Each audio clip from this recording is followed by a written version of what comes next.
Yeah, if there's an NA in the third column, it means that's when it's ending, so. Right, but that's only the fire chief, most, and the police maybe, but a lot of them go to 23. The question is, 23 is the end of that contract? It, no, I know that's just really looking at the next 3 years. Some of them go, the police chief goes a year or two longer, and the lieutenant, So I you think as can't well. read into that. Okay. Right. And then is school fiscal 22, 2.5? I thought we did 2, 2, 2 and 2, 2 and 2 and a quarter. No, all twos. Right. So, well, there was one, Luke, there was one kicker. So I think 23 is 2.25, but I don't think 22 is 2.5. No. So Tim, will you check that? I'll check that. I believe I got that information from Ann, but I'll check it and verify it. Yeah. Yeah, no, I'm pretty confident there wasn't a 2.5 in there. We did straight twos and then one little kicker. And then the last question I have is, given that we've been, generous compared with our community towns and the CPI, were we sort of under scale, and were we at any point like under scale, and going back to Alan and the dollar amount that we're catching up, or have we just always been generous that way? Going back, as far as I can tell, that the town has not had a COLA of under 2% in the past 25 years. Right, but how does our base compare with our comparables?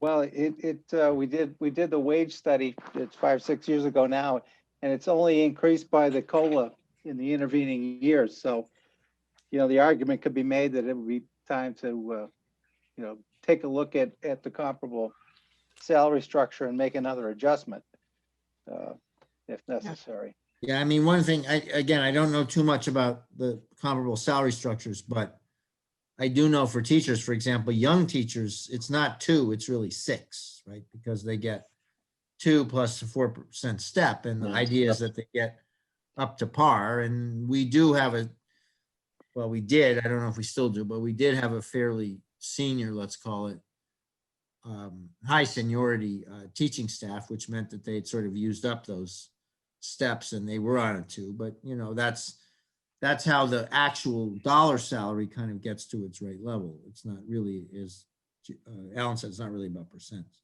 Yeah, the other thing though, David, is that we only pay 50% for the benefits for the health insurance, and most towns pay significantly more than that.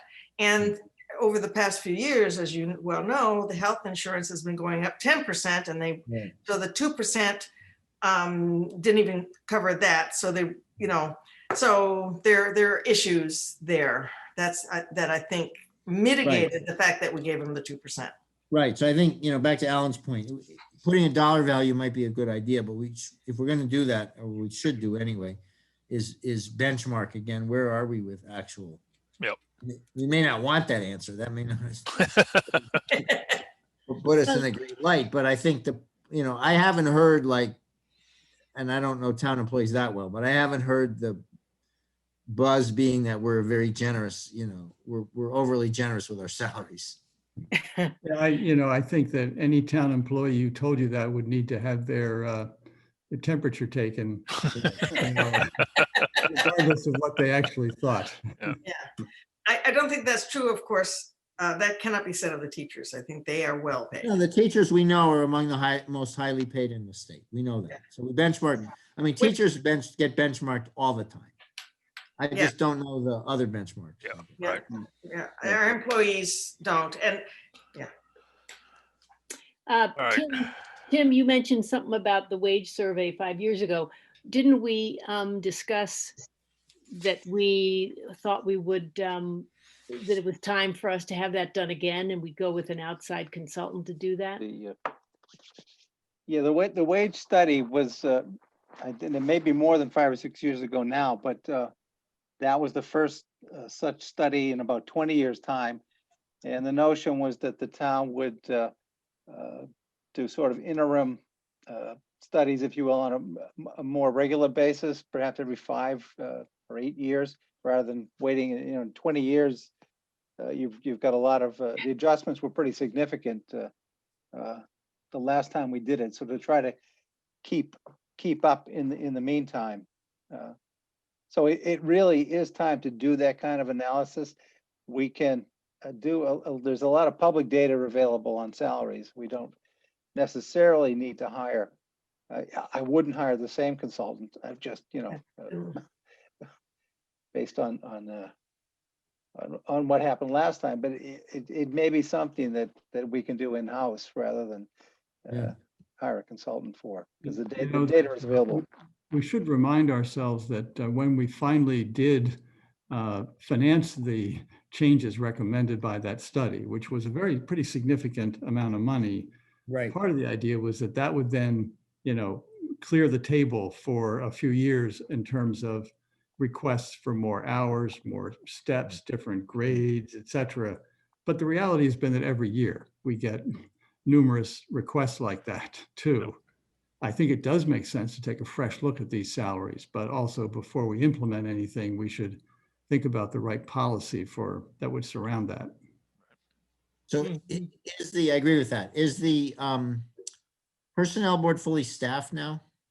It is not. There are 4 out of 5 possible members.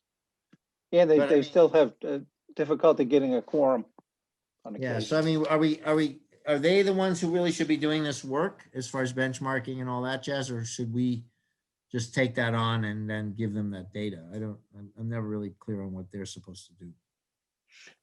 Well, they were the ones that engaged the consultant last time, so they don't, physically do the work, and certainly this board or could do it on behalf of the town. This board being the select board? Select board. I'm the personnel administrator. I think a lot of it would kind of devolve to me. Yeah, way to go, Dave. Yeah. Well, no, I just want to make sure. I mean, I don't know anything about the current makeup of the personnel board, so I don't want them to interpret this wrong. But in the past, I've been disappointed in the ability of other personnel boards to step up to the task. And I agree with Jim. I mean, it's a pretty important task, right? Yep. Jim Dar, I'm saying. Yeah. David, that Barney and I are bringing a warrant, a new personnel a warrant article to change the personnel bylaw. And, Okay. and I think through that, we were talking that really the personnel board will answer to the personnel administrator rather than the personnel administrator answering to the personnel board. All right, so we can figure out we ought to do the benchmarking, and I like the idea of maybe just using available data. Would be great. Okay. Thank you. All right. Liaison reports. Any? You already heard mine for MFC, so. Yeah. I have a very brief one. Just a quick update on the transfer station online applications for residential permits. The first week last week went pretty smoothly. Many thanks to Jen Givens, who's on this call, but she never likes to be seen, but we can all thank her, virtually. So we had 162 online applications come in last week, and by mail or in person at Town Hall, there were 55. And actually of those 55, just 4 of them were in person. So 217 total applications. And if Alan and I are any indication, we got our stickers 3 or 4 business days after we had submitted our applications online. So I think it's going very smoothly and is definitely an improvement, more safer and more convenient. So we're moving ahead. We got $5,000 we didn't have before.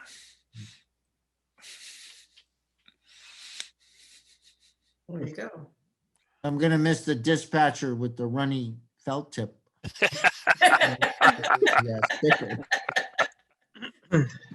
Yeah. I'm glad you ended that sentence with felt tip. Okay, moving on. Wait, sorry, no, I just got one quick thing. So it kind of goes back to the, so I talked with Brian and we're not in executive session, but I'm just gonna say that in terms of what we discussed regarding salary, he's fine with it. So, Good. yeah, so if we can, I don't know who has the most recent contract or who's been doing the edits. I'm happy to do the edits, you know, to put that wording in that we had agreed upon. And then the salary pieces if you want, so we can get this wrapped up. Good, yes, Yeah, that'd be great. yep. Thank you for your work on that. Yes. Oh, yeah, no, it's all Brian. I mean, he's just been, you know, the guy's Well, not stopped lately. It's just. He is, yeah, He has been, and he has been yep, really been, I mean, the testing that we're doing is because he brought that. He's really been very proactive, been very impressed. and providing leadership for all the things that Yes. the EMTs and everybody else is doing as well. I mean, it's been wonderful, yeah. Yeah, no, he's been great. And just also just a little shout out to Bert. I was there meeting with Brian one day, and Jesus, Bert came in regarding all the testing stuff, just boom, boom, boom, boom. Like, you know, Bert's on top of it too. So you know, even though he's no longer in that role, he's still, you know, a major cog. Yeah, well, he was on the vaccine committee meeting today and he's terrific, yeah. Yeah, Very Bert's great. knowledgeable. Yeah, he's a smart guy. Yep. Okay. Approval of minutes and warrants. Okay, I move approval. Which ones do you want first? December 22nd. I move approval of the minutes of December 8th as corrected. Now, I'll tell you what my correction is later. Second. You don't even want to hear what the correction is. Oh, yeah, the correction It's is on about you, page- Barney. I'm not. Well, you know, you got to put it on the floor so we can discuss it, right? Yeah, Come on. right. Robert's Rules of Order. It's very, very simple. On page 2, Kate Reed discloses she's a member of the umbrella, and we should insert the word board after that. And that's it. Okay. That's the December 8th. 8th, okay. And we also have minutes from the 22nd. Yeah, but I was going to do this one because the other one I didn't have any corrections for unless somebody else had corrections.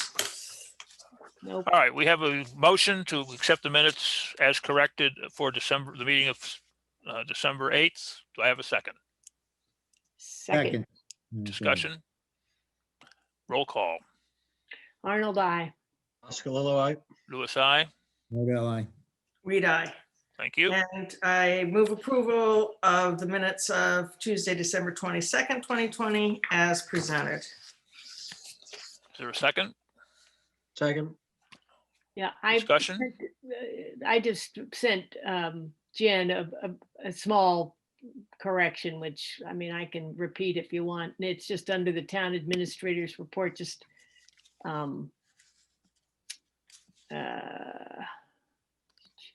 clarifying that the Board of Health, it left out the 6 additional hours for the Board of Health, didn't say hours, and also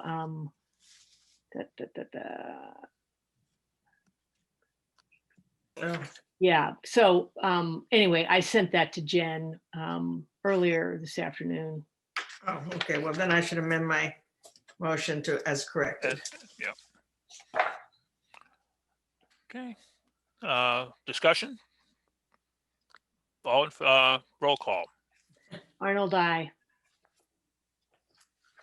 Oscalillo, aye. Lewis, I. Modell, aye. Reed, aye. Thank you. And expense warrants.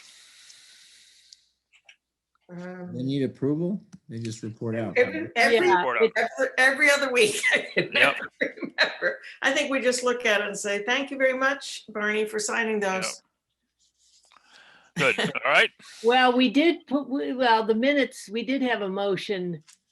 Oh, no, never mind. You shouldn't, no, you shouldn't. I need guess to- it just says expense warrant. It's just reported in the minutes. Never Yeah. mind. Yep. Okay. All right. Anything further? I have a Oh, question. yes, Alan. I've got one fun thing that I know we're all really looking forward to. No, I've been asked a couple times by various people in town about who is going to prepare the motion around bow hunting on town-owned land for the for the town meeting. I know. This is fun. This is what you characterize as fun. Well, Okay. I was being sarcastic. Anyway, I think just for the next meeting, maybe if we could think about how we're going to do this. I think we need to appoint a couple of people to figure out the wording of something that would be presented at town meeting. And we did vote to do that last June or whenever it was that we suspended the season for 2020. So just want to put that on maybe a future agenda that's not too far off. Sense of volunteer. Mr. Trump might be looking for work. Yeah. He'll be good at building a compromise. Maybe he's good at shooting at things. All right. I think David had something though. Yep. Yeah, I do I have think one David actual wants thing. to volunteer to do No, that. well, if I volunteer, it'll be a very short thing, but in Tim's report, he talked about the health benefits trust document, but we didn't move anything. Do we need to move it to sign it? We approved it. We already did that. Yeah. Yeah. Okay, all right. And I'm all done. Thank you. So, but Tim, do we need to arrange individually then to come in and actually sign it, or can we do the signing electronically? I'll check with Maya tomorrow. If we can do an Okay. electronic signature, we'll do that, but Okay. If not, we can come in. That's easy. yeah. All right. All Okay. right. I will accept the motion for adjourn. So moved. Second. You're only All in, not bad. 9:38. yeah. All in favor? Roll call. Oh, Arnold, I. Oscar Lilloye. Lewis, aye. Modell, aye. read I. Thank you very much, folks. Alan, our Right. first first select board meeting of the new year. That's How true. exciting. Yeah. Whoa. Whee! Although I've heard so far this is discussed as December 34th. Right. The new year starts on the December On the 20th. December 51st. is when Have a good All evening, right. everybody. All right, Good night, everybody. everybody. Bye-bye. Take care. Good night. Bye-bye. Right, Tim. Right.